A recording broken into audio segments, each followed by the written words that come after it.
All right, Sean, summer's here, my friend, and it's almost 4th of July at the time we're dropping this podcast here. So, people are doing vacations. They're, bouncing out. You just came back from a little thing yourself. So, a lot of times when people get close to retirement, they start kind of feeling a little guilty about the vacations, especially the bigger ones, which is ironic because it's one of the things you've been saving for your whole life is to enjoy your time, with family or whatever it is that you want to do. So it's kind of a funny dynamic that happens that people have a little bit of guilt about it.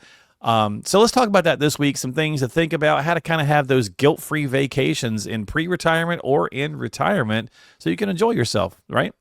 Absolutely. You doing all right this week? Yeah. I'm running on fumes a little bit. I don't know if I told you, I went from coaching high school baseball to coaching my son's travel team. And now I'm coaching it's a collegiate summer league. Oh, nice. So my nights are filled at the ballpark still. Nice. And, well, hey, yeah. you got to do things you love, right? So you got your two passions going on. You've got finance, you got baseball. Nothing wrong with that. Absolutely. Yeah. Well, let's talk a little bit about our topic this week. We'll dive into it. When you guys are building a financial plan for people, is travel and vacation truly a component, or is it kind of like a side piece? Or do people walk into it thinking about it as a side piece, but need to make it a component? Honestly, it really depends on the person. Okay. And so as we go through the process to determine, what the math problem looks like, what are your income needs? Which of your income needs are essential? Which of them are discretionary? Right. And then we look at the income sources. One of our main talking points is always lifestyle, right? So it's right. And lifestyle can mean a lot of things. It can mean your hobbies. It can mean that I like to golf. We've got a gentleman that we work with who golfs 5 days a week, and then they travel, and there's So when we start to look at discretionary or lifestyle expenses, we look at, hey, what are your hobbies? What are the things that you like to do? What are the things that you would like to not live without that kind of fulfill you? And then travel is usually one of those bigger components. Right. And so we'll either make it like an essential expense where it's, hey, I want $25,000 a year to travel, which, may seem like a lot to some people. It may seem like it's too little for others. Right. And then we have to come down and say, well, how do we want to solve that math problem as far as the travel goes? Do we want to make it to where it's part of your everyday needed expenses? Okay. Or is it, hey, once a year, we want to pull out 25 grand if we can. We want to do that the most efficient way possible.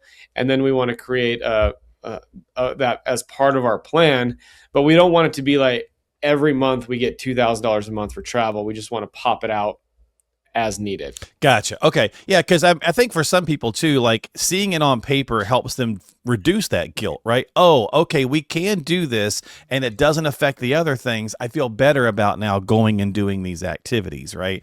Kind of seeing that black and white data really is helpful for a lot of people. And there's got to be a natural rhythm, Sean, to spending in travel in retirement, because as we all know, there's those catchphrases, the go-go years, the slow go and the no-go, right? And so you're probably going to want to do more upload. To your point, maybe instead of taking $2,000 every month, you're kind of saying, okay, we know in the first 5 years we're going to go heavy or whatever.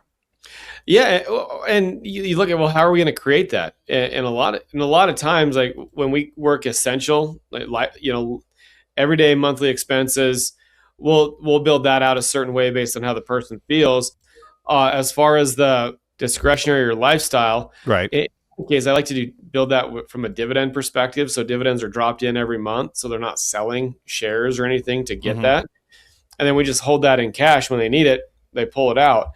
And to your point on the go-go, the slow go or the no-go years, that usually we slow down. But yeah, it doesn't mean that we need to stop spending money or that we are going to stop spending money. It means that our money is probably going to go somewhere else, that maybe we've got a larger healthcare expense, or maybe we need care or whatever it may be. So we want to plan for that money to be spent somehow, some way. We just prefer for it to be spent doing fun stuff. Right, on the things you want to do. Right, yeah.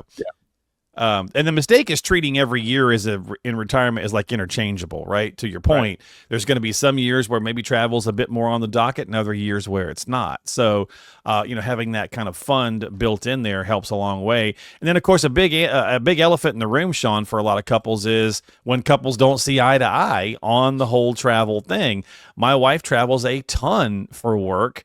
And I never go anywhere. So when we get to retirement, I can see that flipping because I'm going to be like, hey, I want to go see stuff now. And she's going to be like, I want to chill. Right. So like I've done it all. I hear that too. It's Sean, I've traveled. I've done the things that I want to do. I don't know that there's anywhere else that I really want to go and see. There's plenty to do in this world. Sure. I don't think that any one person can do it all. It's just a matter of what do you want to do and how do you want to do it. Right. Well, and usually, Sean, and tell me if you see this too, a lot of times the one who wants to do more travel than the other is also the one that's okay spending more. The one that doesn't want to do much is a bit more of the saver. And then you got that conflict, right? Because it's like, well, wait a minute, you're spending, what if we spent too much, right? So again, this is where the plan and that strategy, that black and white helps both people feel guilt-free about this. Well, as long as it's built in and as long as it's planned for and as long as you can see it, spend your money. I mean, I have that conversation every day. Like, go spend, go enjoy, go do whatever it is that you want to do as far as what fulfills you. And that could be as simple as I'm going to go to lunch with a friend and then I'm going to go volunteer, all the way up to, I just met with a family yesterday and they're next week, they're leaving to go on a 3-month bike riding trip in Europe. I mean, that's crazy. I was getting ready to say like 2 weeks in Italy, but okay, 3 months in Europe is pretty wild. So yeah, you got to build those dynamics in between each other because otherwise, again, you're just going to, cause that stress. And what's that old saying, Sean? Take the trip and fly first class once in a while because if you don't, your kids will, right? Yeah. So you leave them a big pile, and they may wind up using it. Speaking of, let's talk about that, right?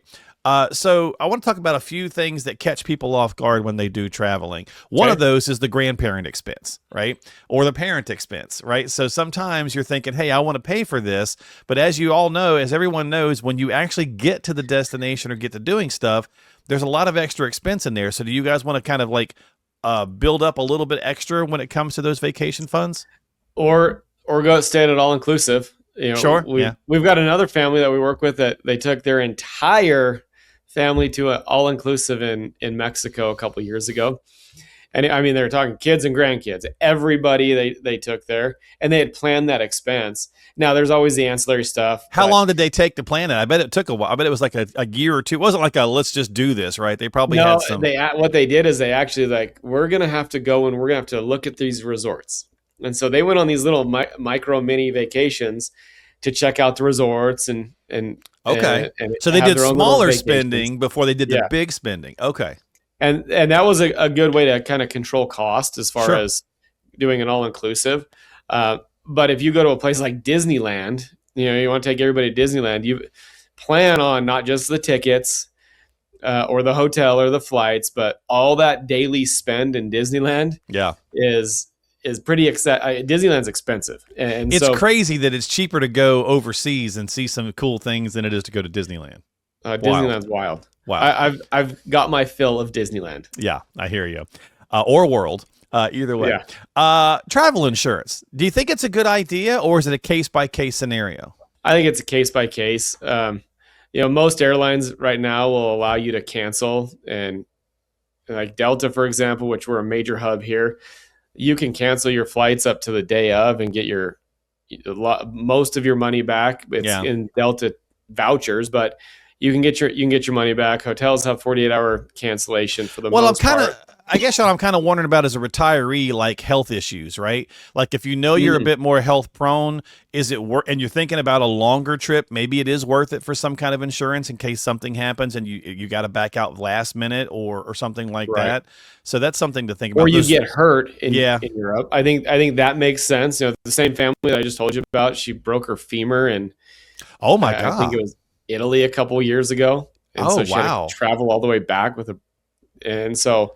And But so I mean, I think That's in rough. that case, like the health insurance case, I think that does make a lot of sense. That's a great point too, because this is something that, I've been talking with advisors like yourself for years. You've been doing this for years, and I never really thought about this, but I've heard people say, well, if something happens to me, abroad, I got Medicare, I'm retired. And it's like, Medicare doesn't travel. That's a U.S. thing, right? So, and that catches a lot of people off guard. So just kind of make sure you're thinking about that, right? The local insurance, like a travel insurance policy would be perfect in that. A health insurance policy would be perfect in that case. Okay. All right. What are some other things to cover?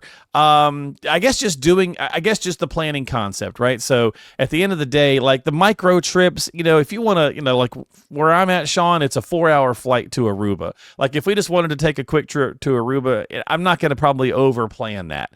But yeah, if we're thinking about going to Italy or taking the whole family on a big cruise, I think the longer runway, just like anything in planning for retirement that you have to plan some of this, the better off you're probably going to be. Absolutely. And usually the more that you plan, the cheaper it's going to be. If you wait to buy a plane ticket tomorrow to go to Italy, it's going to be way more expensive than if you bought it 6 months ago. Or a year. Now, part of that is fuel costs right now and all that stuff. But the more that you plan, the more time you have to plan, usually the better deal you can find. Yeah. And again, back to the guilt-free, I think it alleviates the stress. It alleviates some of the guilt of the spending between both parties, and that way you guys are feeling good about the trip. And then you can just go enjoy it. It's not so much the number at that point. It's just the trip. It's just the fun. It gives you something to look forward to. Yeah. Yeah. You plan it early, like, oh man, like my wife and I are doing a 20th anniversary trip to Hawaii. We planned it 3 months ago. It's like, okay, hey, we have something to look forward to at the end of the summer. All right, look, you don't save for decades to, sit on the porch and do nothing, unless that's what you want to do. And if you do, that's fine too. But, you want to make sure you have some fun and enjoy some things in retirement. So make sure you're also strategizing and planning for it. There's also the opposite side where people say, well, you spend more time planning a vacation than you do your retirement. Make sure you're doing both equally so that you've got a good structure and a good plan, and you can have those guilt-free vacations in retirement. And if you need some help, as always, reach out to Sean and his team. You can find all the information and the links down below here on YouTube or the other apps as well, Apple, Spotify, or YouTube is where you can find us. Subscribe to us on any of those, or just reach out to Sean and his team at elevatemyretirement.com. That's elevatemyretirement.com. Sean, my friend, thanks for hanging out, buddy. Have a great week. Hey, thanks, man. You too. And happy 4th of July to you and all of our listeners out there. We'll see you next time. This podcast has been prepared for educational and marketing purposes only. The information in this video is general in nature, does not constitute personalized investment advice, and does not provide a complete analysis of the subjects discussed. All investments involve risk, and different types of investments involve varying degrees of risk. There can be no assurance that any specific investment strategy will be profitable or suitable to you. Additionally, although information presented in this podcast is believed to be factual and up to date, we do not guarantee its accuracy. You should consult an attorney or tax professional regarding your specific legal or tax situation, and should consult a professional advisor before implementing any of the strategies mentioned in this video. Investment advisory services are offered through Elevated Capital Advisors LLC, an SEC-registered investment advisor affiliated with Elevated Retirement Group LLC. Registration as an investment advisor does not constitute an endorsement of Elevated Capital Advisors LLC by securities regulators, nor does it indicate that the firm has attained a particular level of skill or ability. Insurance advice and products may be offered by a third-party insurance producer, which may be affiliated with Elevated Retirement Group LLC and Elevated Capital Advisors LLC. Walter Storholt, Mark Killian, and Third Wheel Media LLC are not clients of Elevated Capital Advisors. They receive cash compensation for their assistance in preparing and hosting this podcast, and for providing the endorsement contained in this podcast. Because Walter, Mark, and Third Wheel Media are compensated in connection with this podcast, they have a material conflict of interest in providing their endorsement.